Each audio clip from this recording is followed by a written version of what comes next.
It's been a really long, windy journey. So if you've got a bottle of wine, crack it open. If you're driving, I do not. Please don't drink and drive. But I think that's why I'm humbled when somebody introduces me, like you just did a few minutes ago, and sharing these like titles, because everybody wants to sort of like put you in a little box or container.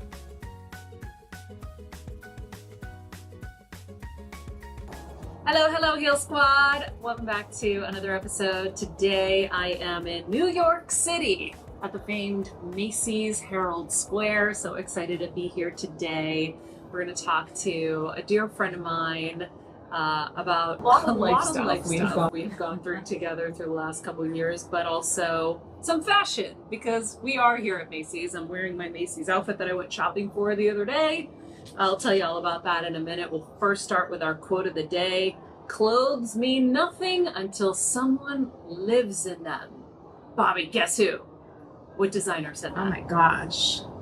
You're putting me on the spot. That one YSL? Marc Jacobs. Marc Jacobs. Get right into it today because I am so excited to be here with Bobbie. She's a well-known figure in the world of fashion. We worked together at the Today Show many years. She's a lifestyle expert. She has made her mark as a style expert, author, TV personality, but there's a lot more to her story. We're going to delve into that and so much more today. She is an example of resilience, and you do it quite fashionably, my friend. So welcome to the Heal Squad. Excited to have you here. Thanks for having me. You know, it's interesting, that word resilience, because there are times when you hear, and I'm sure you've been in these shoes, where, oh my gosh, you're so strong, you know, you're inspiring, you're so resilient. And honestly, I didn't have a choice.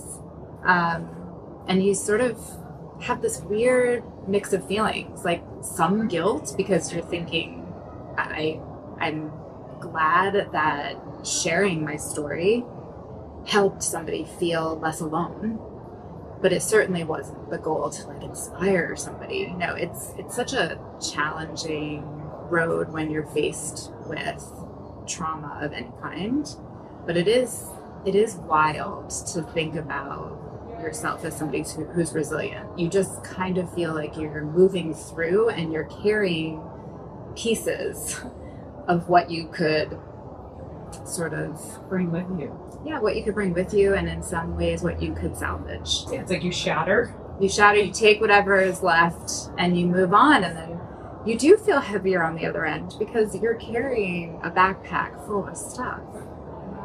Yeah, I know when people come up to me and they're like, you're so inspiring, you're so resilient. I literally have this blank stare like, so you get it, right? I totally get it. I do. I know that I might move through things a little differently than some people, and that can also be example setting, and I'm proud of that. But that was also shown to me by my mom in some ways, and so I feel like I get to carry the torch. But I had someone come up to me the other night at a Pink concert, and it was like, oh my God, your story, you've changed my life, you saved me with the fertility. And I'm like, I'm just sharing my story. I don't realize that I'm making an impact, and I feel like you feel the same way, but I'm grateful it's happening. But yes. But you know, listening, you don't know. I mean, you've had this successful career on the Today Show as a style expert, and you've done so much, and we, like I said, worked together at the same time there, and then kind of life hit. Yeah.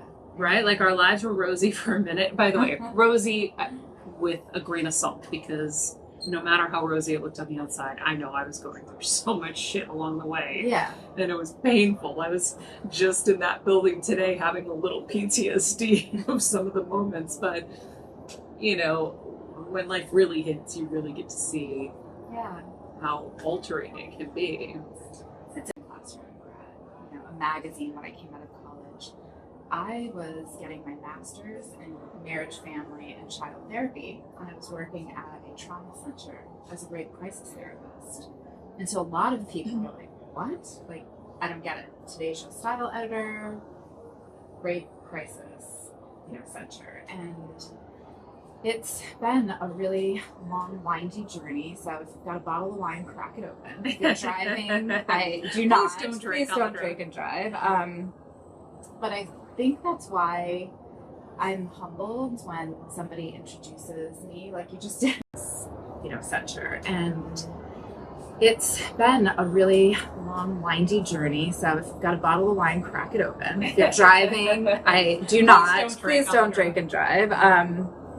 But I think that's why I'm humbled when somebody introduces me, like you just did a few minutes ago, and sharing these like titles, because everybody wants to sort of like put you in a little box or container. But I tried when somebody sits down next to me on a plane and it's like, what do you do?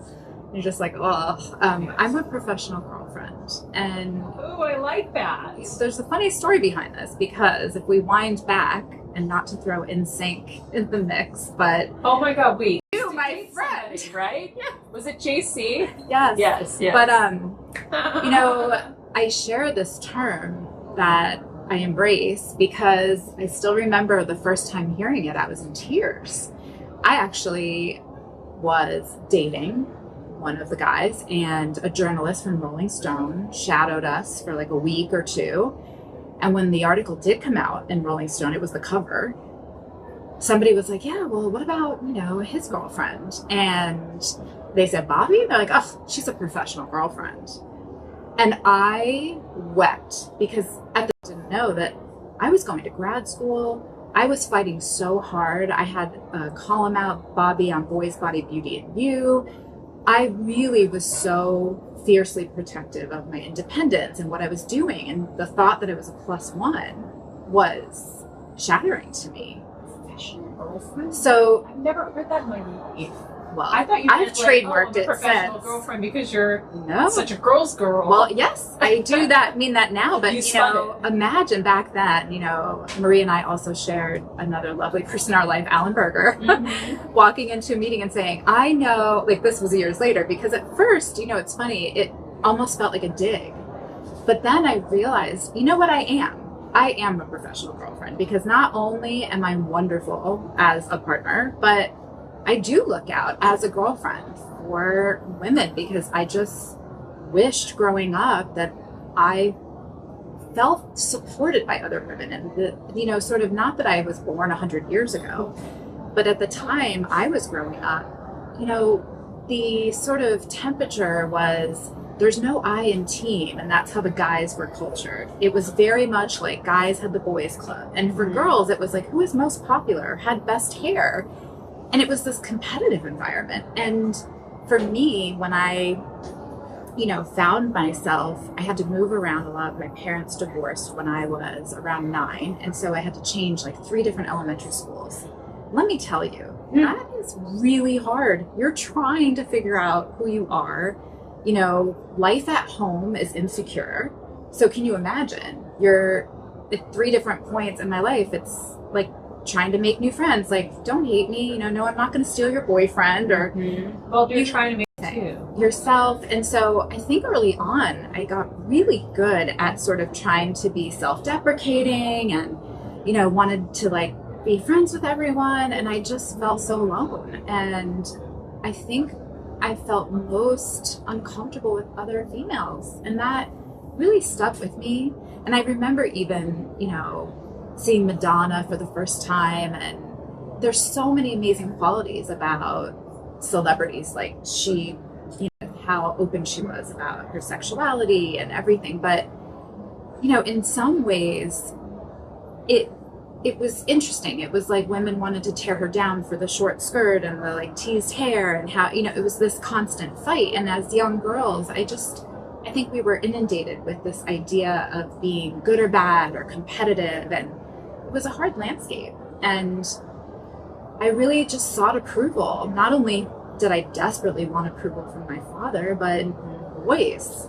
I mean, it was like, if you were a young girl at the time I was in high school, you felt like if he loves me, then I'm worth being loved. And you almost, in some ways, it felt like it was protection. It's like if you didn't have a boyfriend, you weren't, I don't know, as important or something. And it was awful. And I just, had a really bad relationship. I think we all made some bad choices along the way. I mean, if you haven't, oh my gosh, write a book, share your secrets. I wasn't allowed to, so I didn't have that problem. My parents were so strict.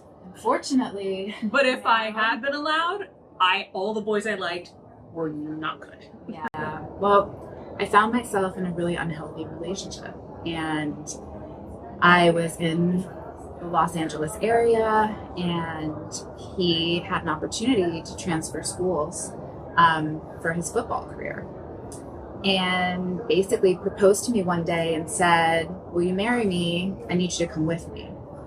And I was like, "Oh my gosh, okay." Like that's the reason I should totally get married. This guy loves me so much. He needs me to come with him because, he can't live without me.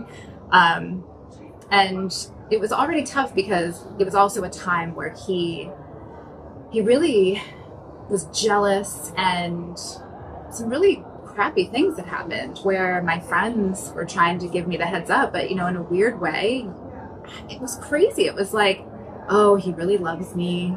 You have this like really toxic mentality. And I remember going to Moscow, Idaho. I was there, University of Idaho, gave up my full ride and tuition at a prestigious school to go pay out-of-state tuition to support my fiance. And unfortunately, while I wish that was, happily ever after, the relationship was unhealthy. And I,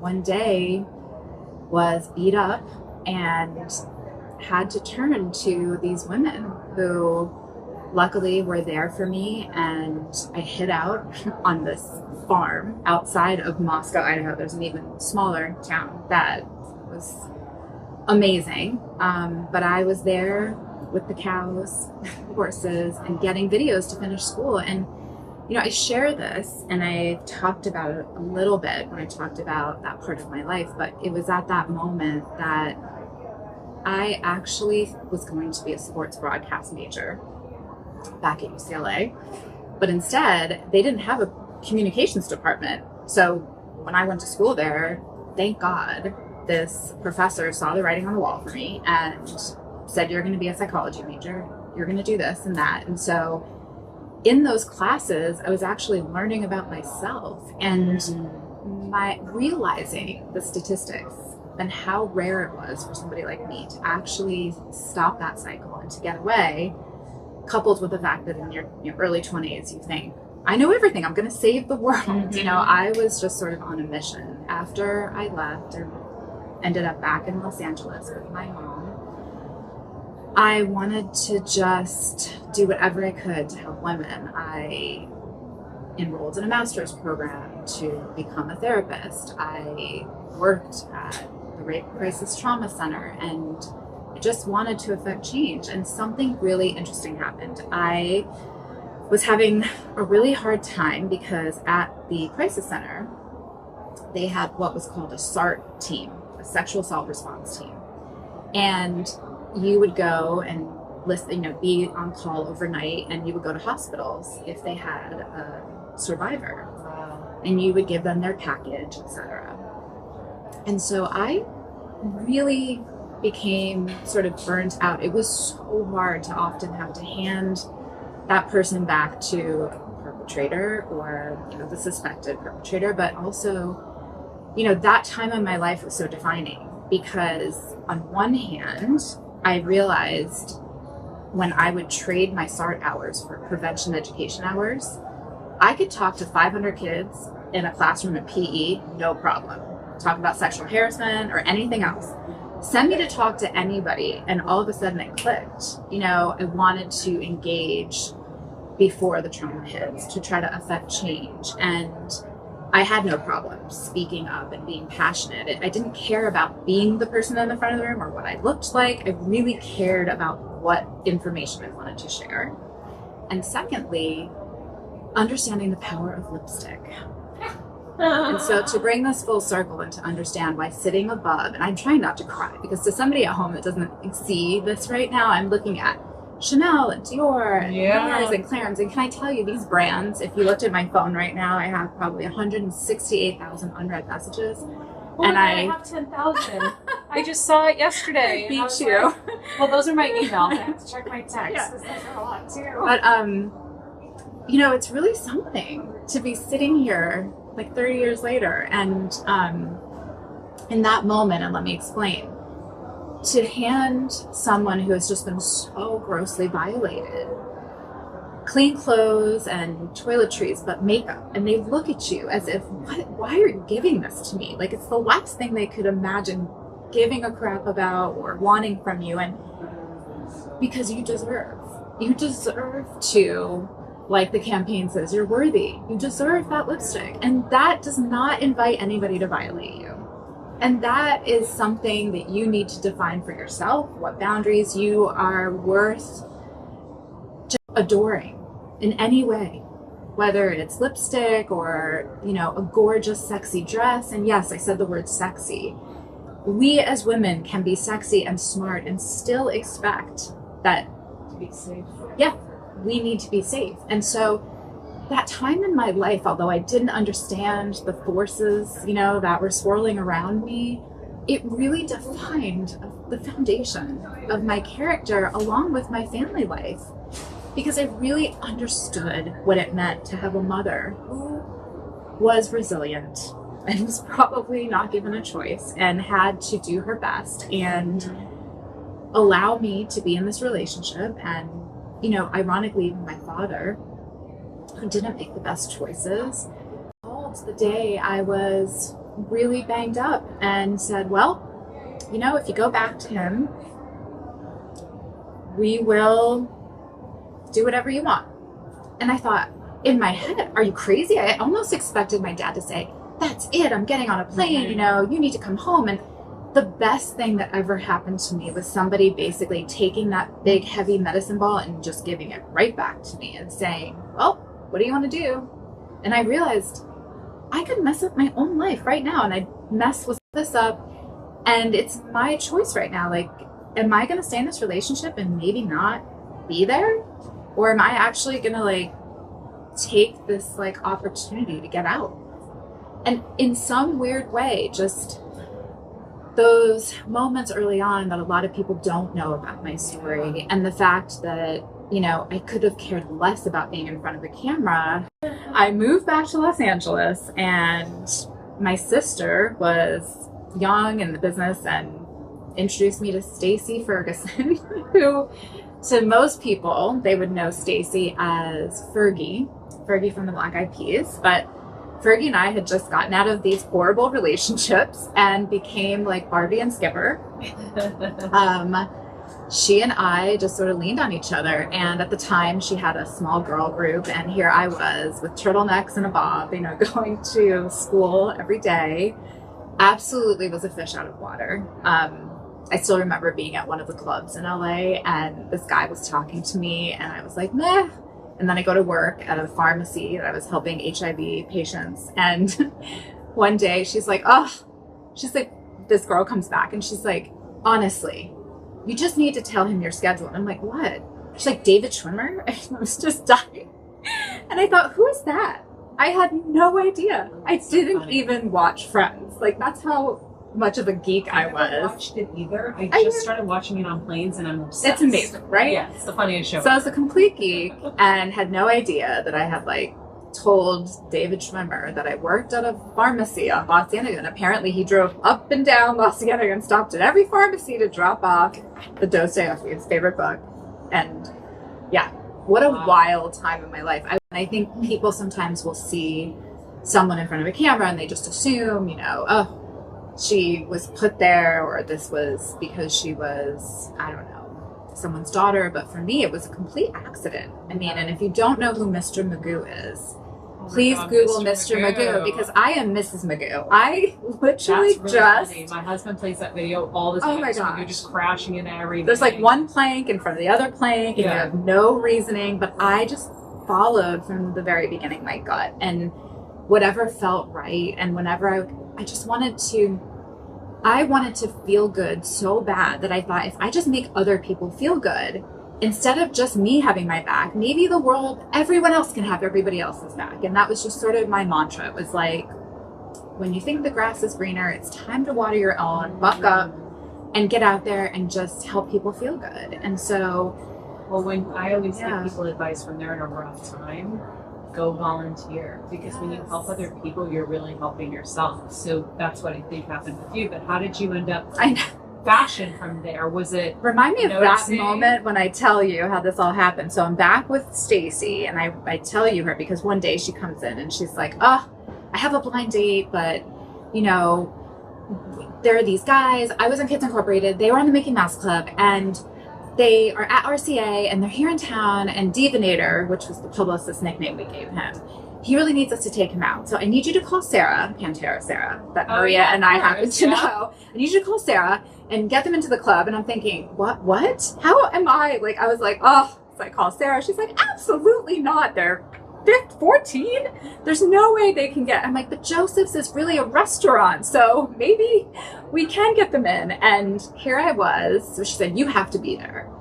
So they show up. They come out of this white van. I'm standing at this Hollywood club, and these large bodyguards come out with them. And I thought, there's no way they're getting in. I mean, Vince Vaughn and like other people are in there. They don't have bodyguards. Like, what are you doing? So they all kind of laughed at me, and I thought, well, ditch the bodyguards and you can get in, and that's it. And you have to stay on the patio because you're not allowed technically in the club. And in comes walking, you know, Justin, bless his heart, Justin Timberlake. He was so cut up over a girl cheating on him back in the day. Yes.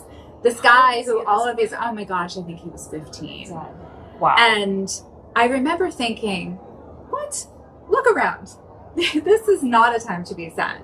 You are, you know, in a room full of amazing women that are killing it with their careers, all that. And I sort of said, I will dance with you. You are going to get over this. So we always used to joke. I was the first girl to dance with in LA. But these guys were just, you know, had a pop song out in Europe, and they were just sort of breaking in the US. And there's more to the story. But basically, we end up in Vegas, which is how most stories, you know, end, because Fergie really wanted to go, and well, not from there that night, but you know, she came later, but I had stayed in touch, and they had their very first concert in Vegas, and they had invited us, and so Stacy was just so excited to go. I get dragged out there with her, and I remember the day after the concert where she had a broken foot, so we called her Hop Along because everybody was trying to help her.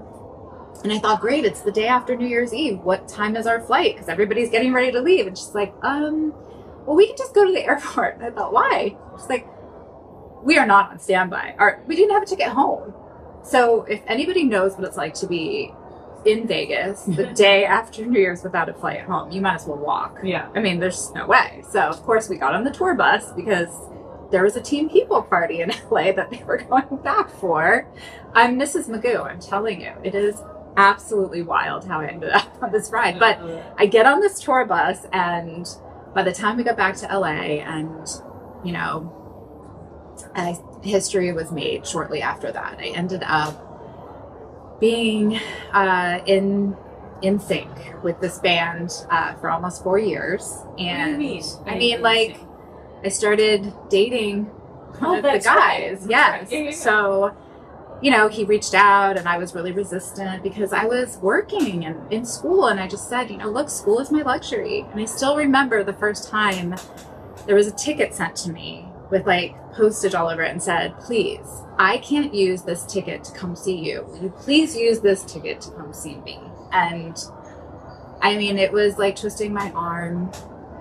I found myself again in this new chapter watching JC Shazay. Yes, desperately trying to not name. But look, it's on Google. I know, but everybody, you know, you find yourself. It was a phenomenon. I mean, these guys essentially had one song, and in this period of time that I sort of like, you know, jumped on as an almost famous character. Yeah, it exploded.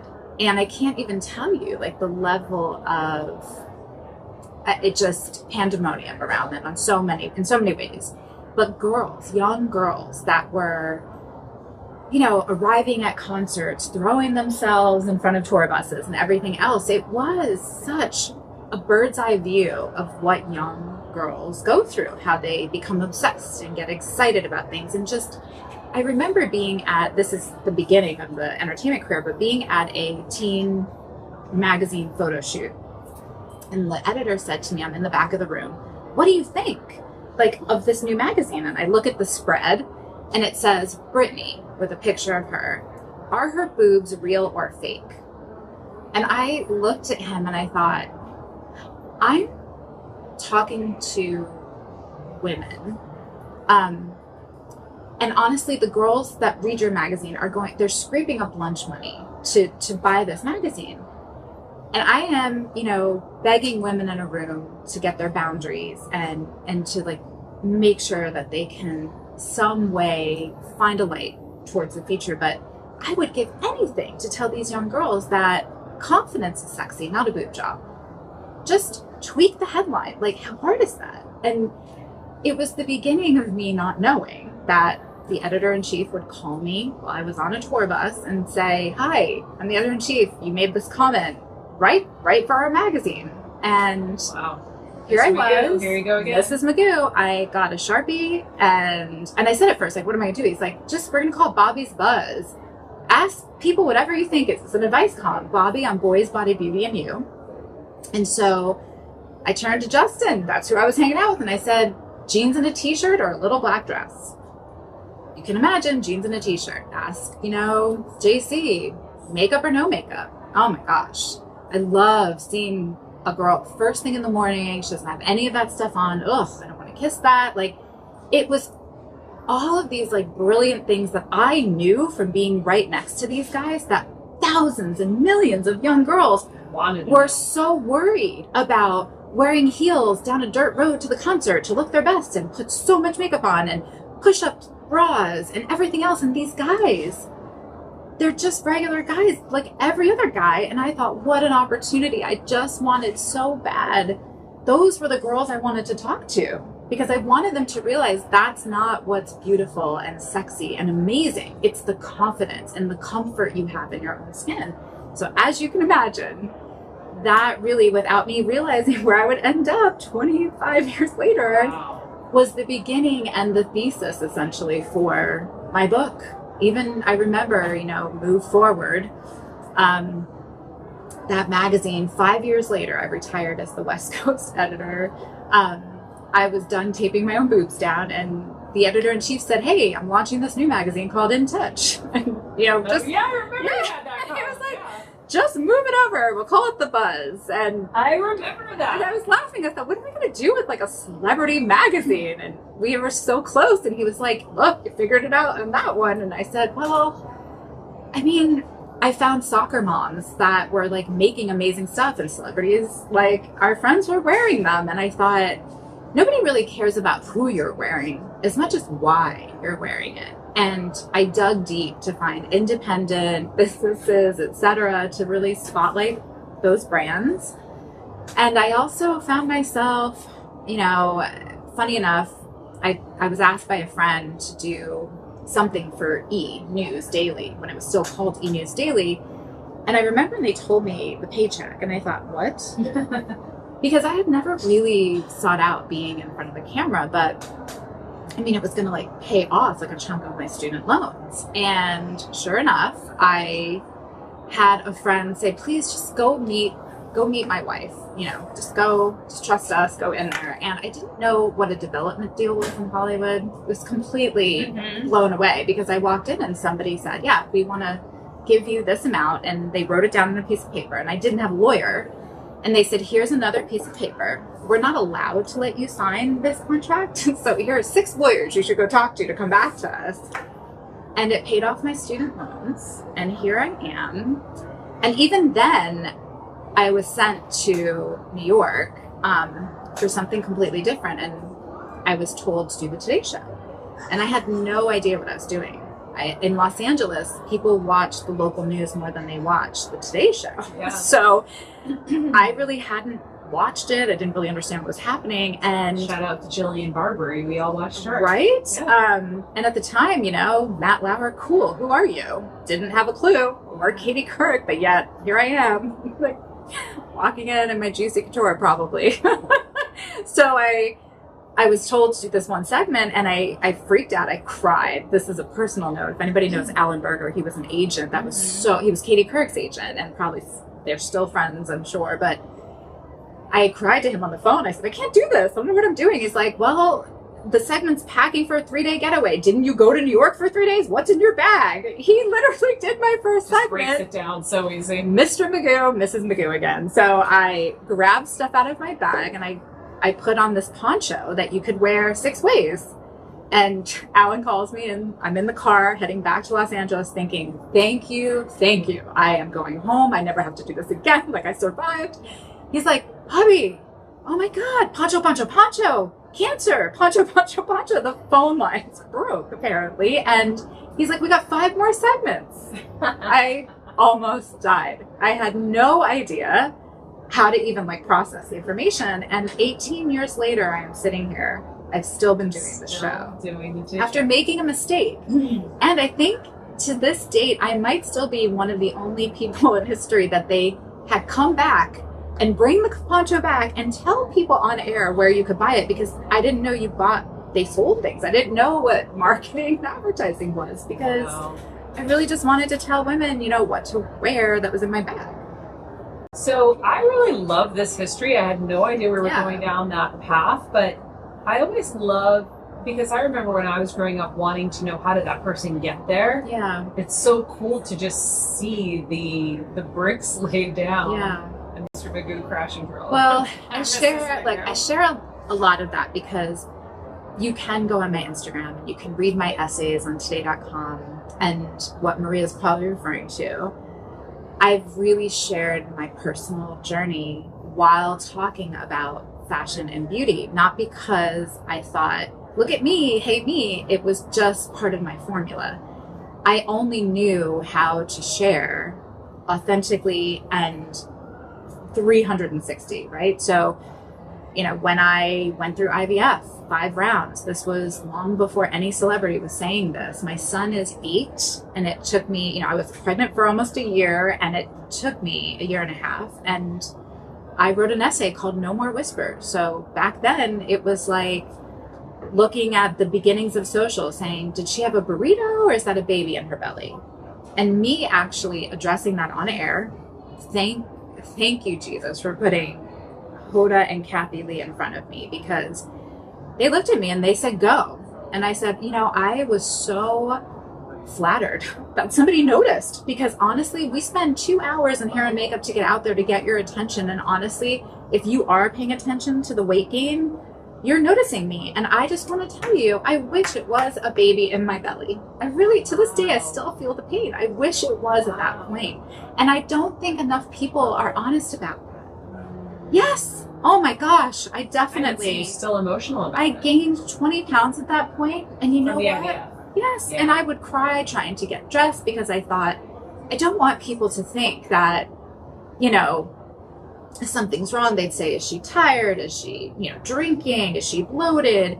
But I wanted people to know how hard it was to actually, after years of trying to be independent and telling young girls, just focus on your career. You don't need to worry about that. You have to worry about your personal life as much as your professional life. And so that became such, a big cause for me. And then to share, my wedding, shoot, in 30 days, the viewers picked the dress and everything else fine. But then shortly after, to have to share my husband's stroke. And then, You knew when you married him, he had, was it an autoimmune condition? It's it was a condition that, I don't want to speak too much on it, because I feel like it's also not going to get me through the interview, but it was something that, his immune system would over and underreact. And, when he was first diagnosed, it was just children. And it was something that was positioned as chronic and manageable. And with, monthly treatments, we were not expecting to have any issues. So there were some unexpected things that, you know, sort of domino effect because of his underlying condition. He had a stroke. But prior to the stroke, I never disclosed publicly that he was in a coma for something else. And there was a really hard road behind the scenes. Since before COVID, it was, before right? COVID, yes. And actually, I think the hard thing for his family and mine and Miles and I, and me, we really thought we had gotten over the hump. You know, he came home in a wheelchair from the hospital, and I thought I was the luckiest person on earth that I just got him home. I didn't care if he could talk clearly. I didn't care if he could walk. I just had my husband. Yeah. And then to fight with him and to beg him, and I was just relentless to get him, you know, walking again, which nobody thought was going to happen, to get him walking. And oh my gosh, his whole family, it was a village. There were so many special people in our lives. Our PT would bring his guitar on a train and a massage bed from Long Island to come into the city to spend hours on end with him, and to see Michael actually argue with me to go back to work. It was incredible. And then COVID hits, and I wanted to put him in a Ziploc bag. I just said, we're going to move out of the city temporarily. And we worked so hard to try to keep that, you know, that element away. And yeah, I shared with everyone on the Today Show that you can make all the best efforts, but at the end of the day, it was an invisible bacterial infection that got the better of us. He was such a delicately balanced system that, you know, we were facing an awful 5 weeks ahead of us. And yeah, I'm sorry, I haven't talked to him in a while. Because Maria's my friend, I said, yeah, let's get into it, because I also want to be what's happening when this airs. I want people to know we're in the middle of, I think, one of the worst weeks I've ever felt from a global perspective. Yeah. This awful display of terrorism has happened in Israel. My husband was Jewish, and I'm raising my son that way, and there's just pain all around in so many cultures, and grieving somebody that I love dearly, that I had so much help and such a beautiful life. I can't imagine the pain of loss right now. So actually being able to share on national television that your husband is not with you, and to have the outpouring of love I did, I feel incredibly guilty. But I shared because I want people out there to know, because I'm not special. There's a lot of people hurting, but the only thing I hoped that I would do, people fell in love with you over time. You touched them in their living rooms with your authenticity, with your warmth. So of course they're going to feel for you in that moment. That's not something to feel guilty about. I just want other people to feel good, you know. And I know how many women men, kids I sat next to in where I remember one day my husband had a wheelchair that was like really kind of like rickety and old, and Darla, his PT, was like, yep, that's it. He's like, well, I can't push the wheel. She's like, you'll figure it out. And later on in the day, I said, well, you know, of course you're going to fight for everything you can. It's you know, this is my partner. You become so deeply bound that I didn't know where I ended or he began. Okay, like helping him eat or go to the bathroom. I mean, you're just one person. You were his primary. Okay, so I was like going to fight. I'm like, why can't we get a better wheelchair? What's happening? She looked at me and she said, you don't want one of those. She's like, because the people that get those wheelchairs, they're never getting out of that. And if he has a chance to get out of it. And I thought, wow, the things you learn behind the scenes, and to really understand this is not for show. All I could do is think about how I could hug as many people to know. And even right now, it's been more than 2.5 years since he's been gone, and I miss him. If not every day, you know, multiple, but it was his birthday Tuesday. And I think often when you're a widow, especially a widow that is expected to be a widow, which is what hurts me the most, when you see someone who's 75 and they say, oh, they look at them like, well, you should have expected this, right? This is somebody that was your person, that tethered you to this earth. And it's really hard. You can't just move on. You still have those pieces with you. You're just figuring out how to carry it better, how to balance better when you've got that, backpack of bricks that mean so much to you. And I am proud of myself because I have worked so hard to ensure that I can show Miles that there is still light that will find its way in, and he's the reason for so much and looking forward. And so when, yes, we talk about, and I know I sort of go down my rabbit holes, but resilience and somebody saying you're strong, you're not always given a choice. And I think for me, what I really was able to cement during the time I was a caregiver for Michael, you have to focus on what you do have, not what you don't.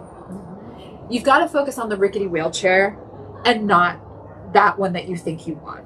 You have to focus on what is possible and not what isn't. So some people might, remember working with me even, and I won't take no for an answer. And it's annoying because you have to work harder, and we're going to find the solution.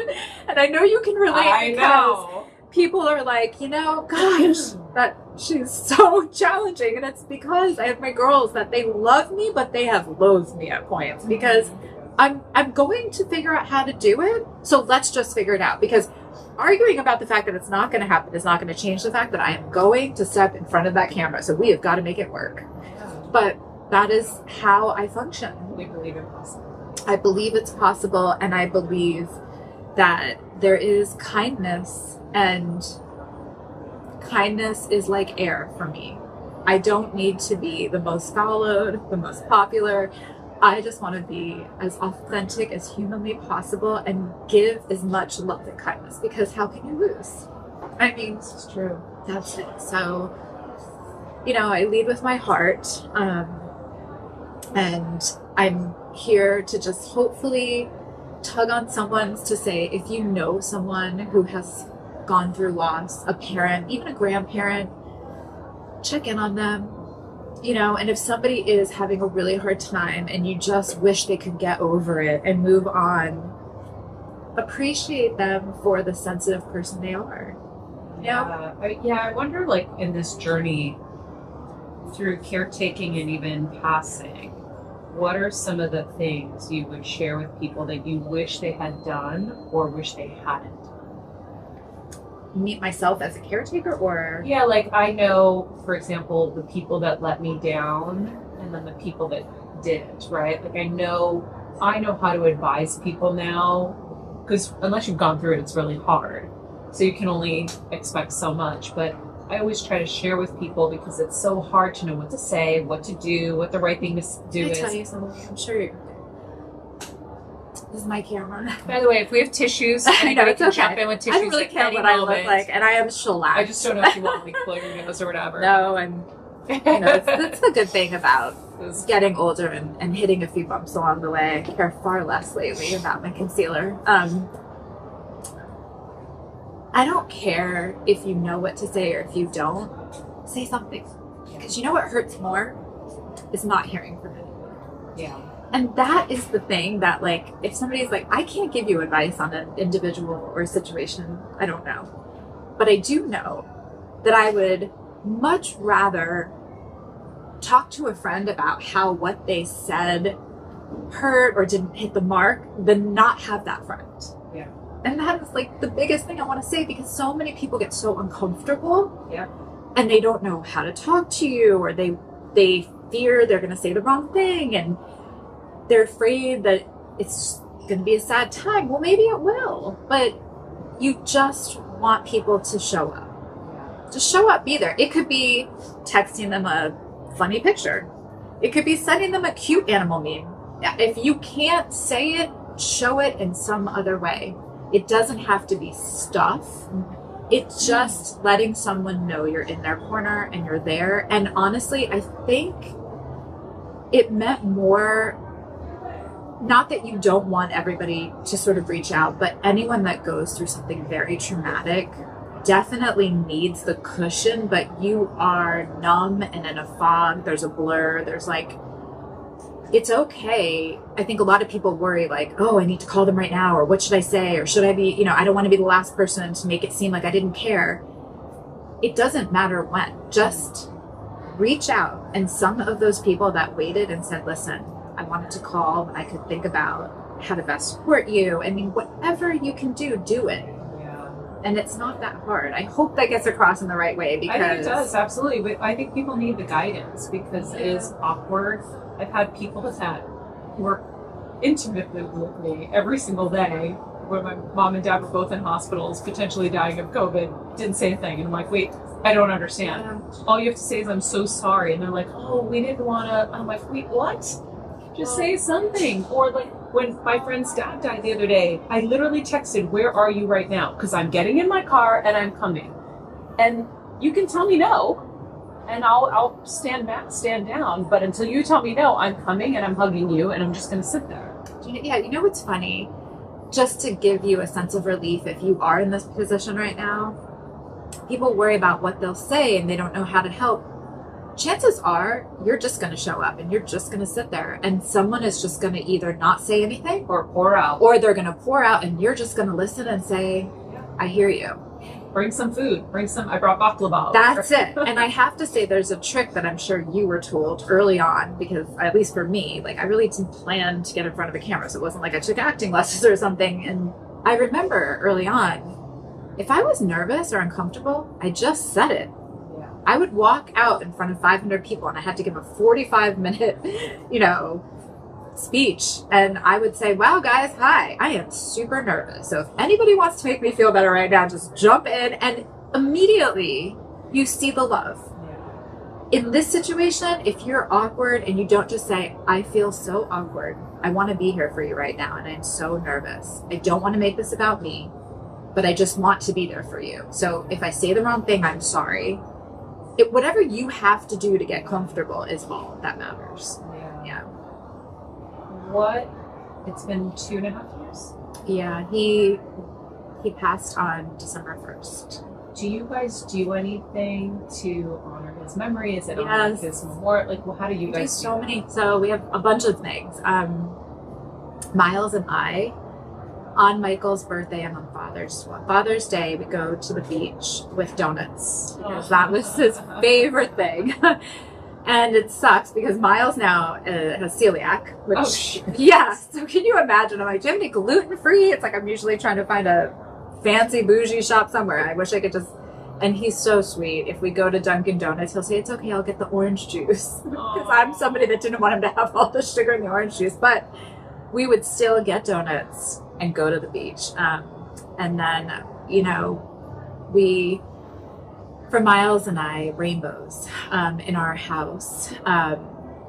There are some nightstands that would always reflect at certain times of day, and we'd be like, oh, I spot one. So there would be many rainbows like all over, and Daddy and I and he used to catch them and find them. So whenever we see rainbows, we take a minute. And Michael taught Miles, and what's amazing is I was telling him this, and just 2 months ago, I found the video that he was teaching him as like an 18-month-old, where he would take his fingers and point at his eye, like I, and then his heart, love, and then point at Miles, you, and taught Miles how to say, I love you, from like across the room or anything.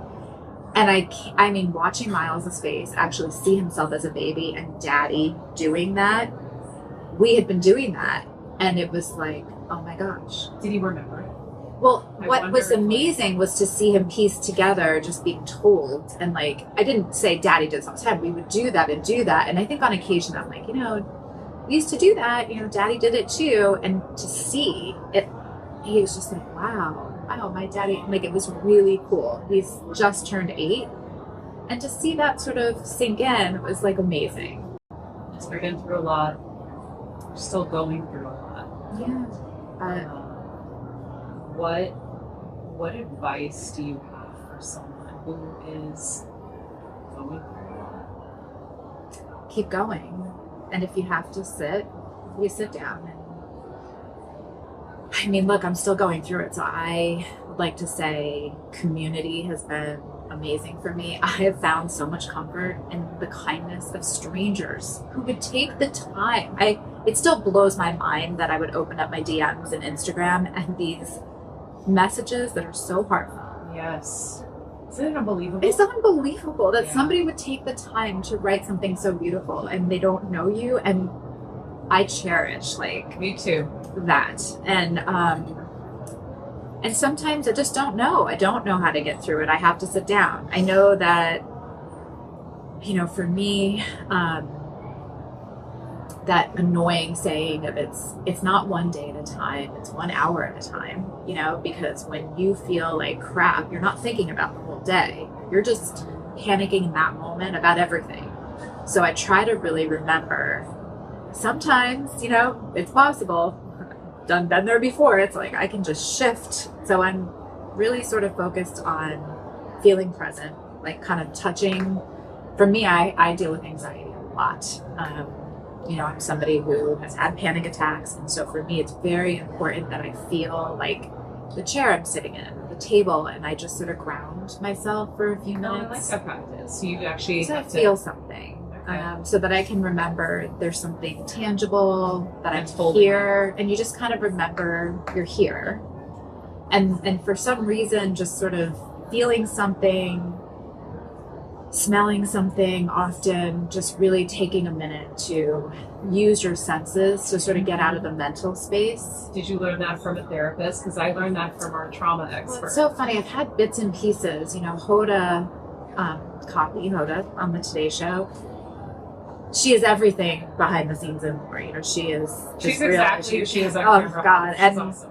If you're one of the, I feel like the lucky people that have befriended this amazing woman. She, you know, she'll walk up to you with little things. And she's like, "Look, you know, I learned this." And she'll tap your head, or she'll give you her Yoda-isms. You know, she'll do that. So having someone like Yoda share something with you, Kathy Lee, you know, shares her spirituality, perspective, and then, you know, other people. I have so many, like, behind the scenes at work. It becomes your family.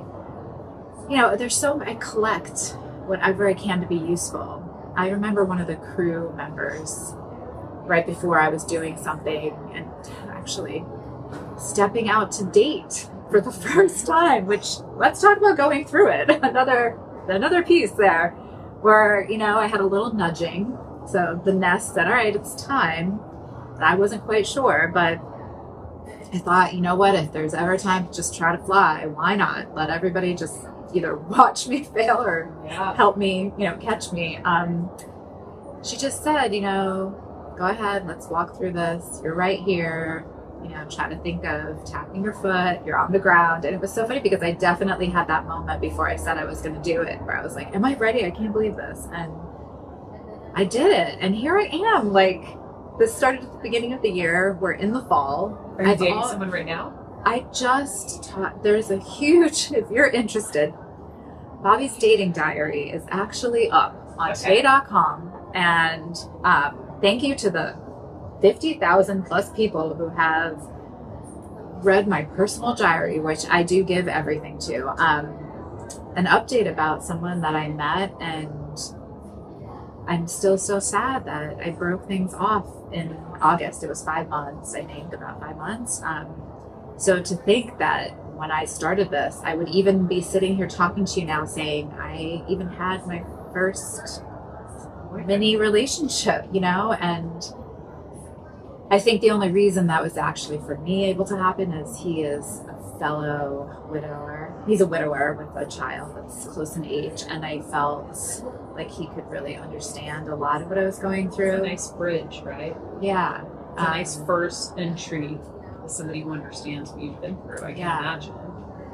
It was, and then it's hard because we're both also trying to grieve and carry stuff, and so it's tough because just imagine people with kids trying to figure it out. We're both solo parents, and there's like such little time left to take care of yourself outside of work and your child's needs, and then fit in friends and family, and then, oh wait, it's you. Oh wait, you plus somebody else. And not that that was the biggest obstacle. I think that there's just a lot of feelings, and I don't know. I can't imagine. Yeah. there's just a lot there. So I really put it, we don't have enough time in the show. I've put it in the diary. Yeah, no, well, I welcome any and all advice. Put it in the summary of this episode so you guys can read it.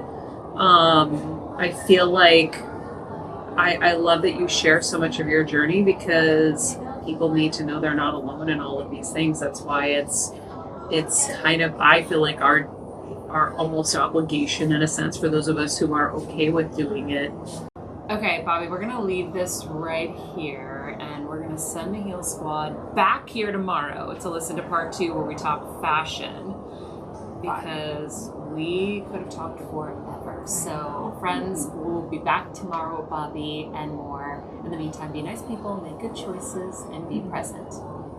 This podcast and all related content published or distributed by or on behalf of Maria Menounos or MariaMenounos.com is for informational purposes only and may include information that is general in nature and that is not specific to you. Any information or opinions expressed or contained herein are not intended to serve as or replace medical advice, nor to diagnose, prescribe, or treat any disease, condition, illness, or injury, and you should consult the healthcare professional of your choice regarding all matters concerning your health, including before beginning any exercise, weight loss, or healthcare program. If you have or suspect you may have a healthcare emergency, please contact a qualified healthcare professional for treatment. Any information or opinions provided by a guest expert or host featured within website or on company's podcast are their own, not those of Maria Menounos or the company. Accordingly, Maria Menounos and the company cannot be responsible for any results or consequences or actions you may take based on information or opinions.